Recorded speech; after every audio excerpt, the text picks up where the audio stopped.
Hey everyone, welcome back to Thought Tidbits. Today we're diving into something super intriguing, cognitive biases.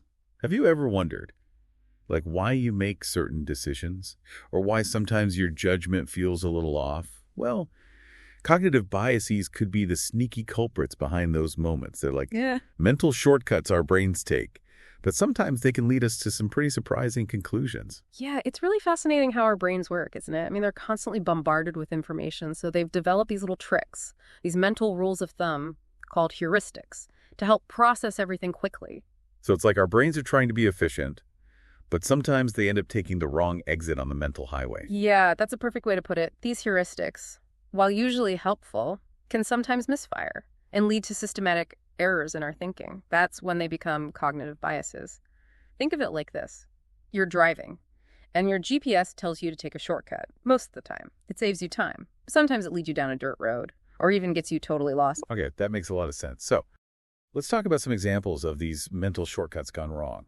I'm really curious to hear about how these biases play out in our daily lives. Well, let's start with one we can probably all relate to. Confirmation bias. This is our tendency to gravitate towards information that already aligns with our existing beliefs, even if it means ignoring evidence that challenges those beliefs.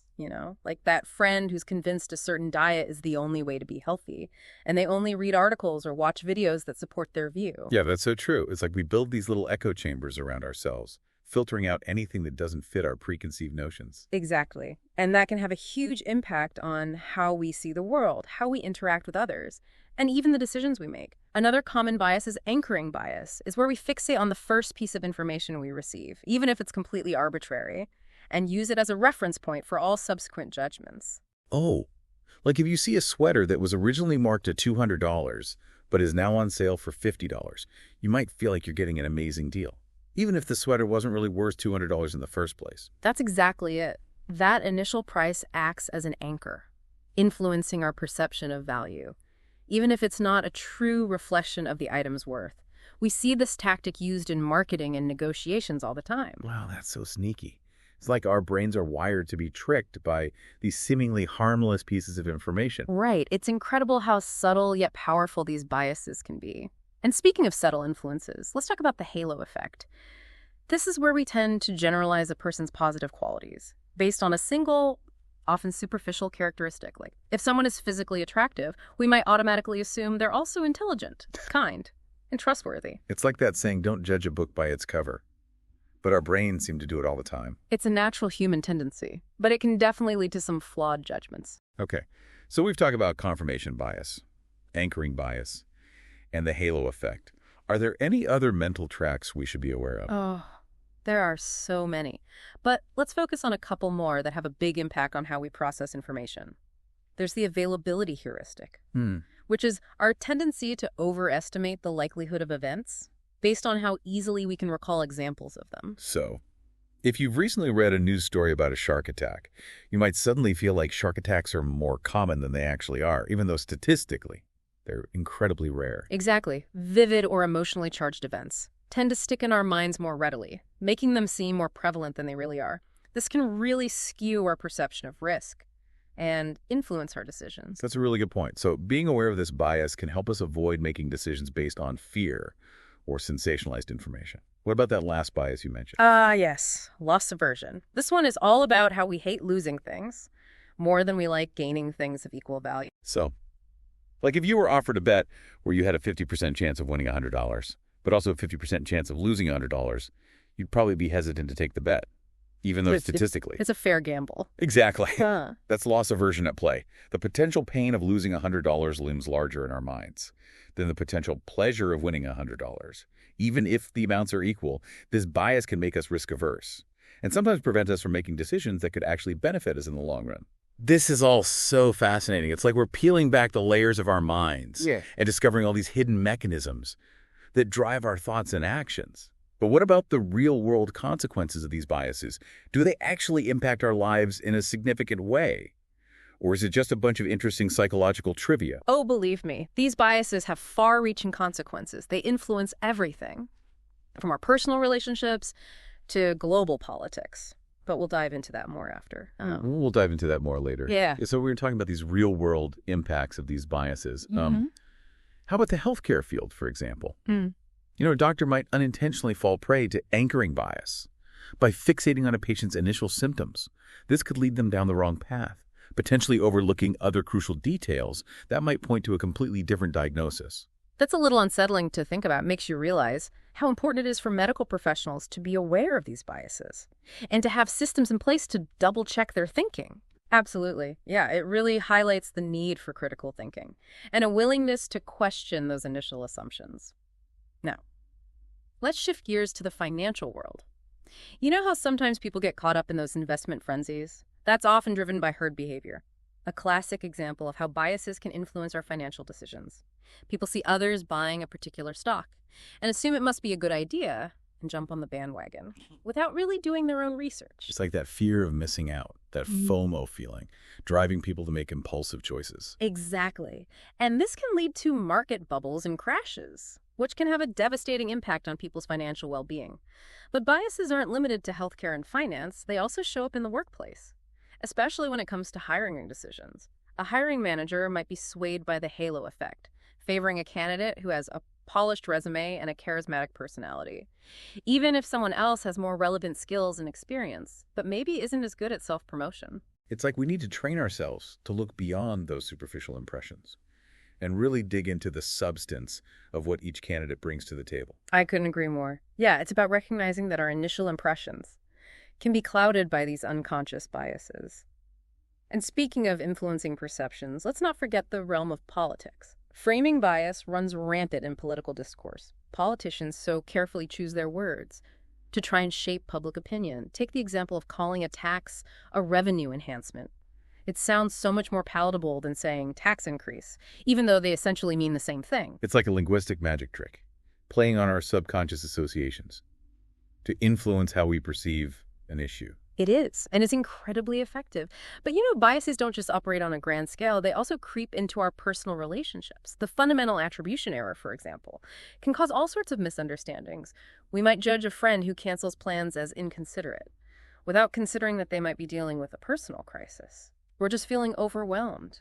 It's so easy to make snap judgments about people's character, based on a single action, without taking the time to consider all the possible explanations. Right. And then there's optimism bias, which can lead us to overestimate the strength and stability of our relationships. While a healthy dose of optimism is important, too much of it can blind us to potential red flags or challenges that might arise. So it's like we need to find that sweet spot between hope and realism, recognizing that every relationship, no matter how strong, will face its share of ups and downs. Exactly. Now, we've been focusing on the downsides of biases, and for good reason. They can lead to some pretty serious consequences. But it's important to remember that they're not always villains in our mental stories. Sometimes. These mental shortcuts can actually be beneficial. Well, that's interesting. So there's a flip side to these mental quirks. There is. Take optimism bias, for example. That same tendency to overestimate positive outcomes can be incredibly motivating. It can give us the courage to take risks, pursue our dreams, and believe in ourselves even when things get tough. So it's like the fuel that launches new businesses, creative projects, and maybe even romantic relationships. Exactly. And even authority bias. The tendency to trust experts can be helpful.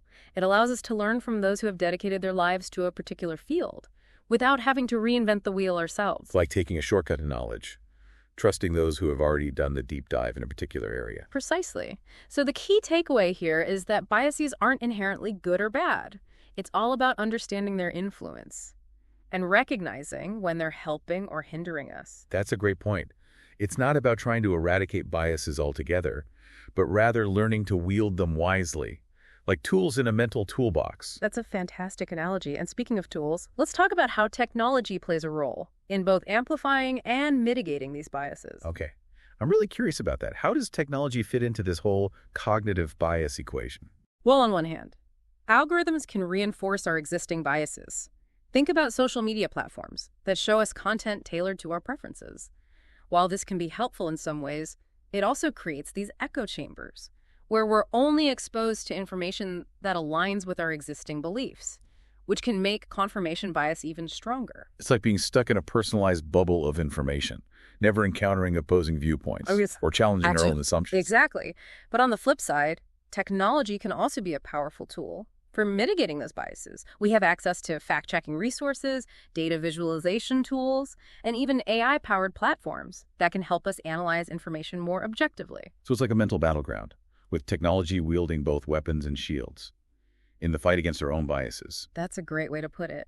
And it's a battle we can all actively participate in by simply being aware of these mental processes and using the tools at our disposal to make more informed decisions. It's empowering to realize that we're not just passive victims of these biases, but active agents who can learn to navigate them effectively. Absolutely. Now let's take a step back and appreciate that these biases aren't just random glitches in our mental programming.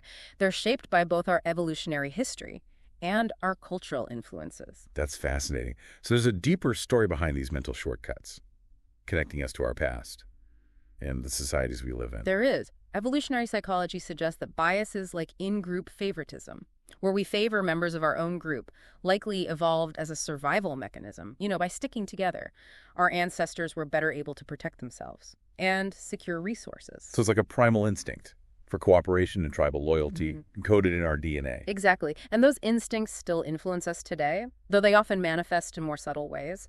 And culturally, we see variations in how biases express themselves.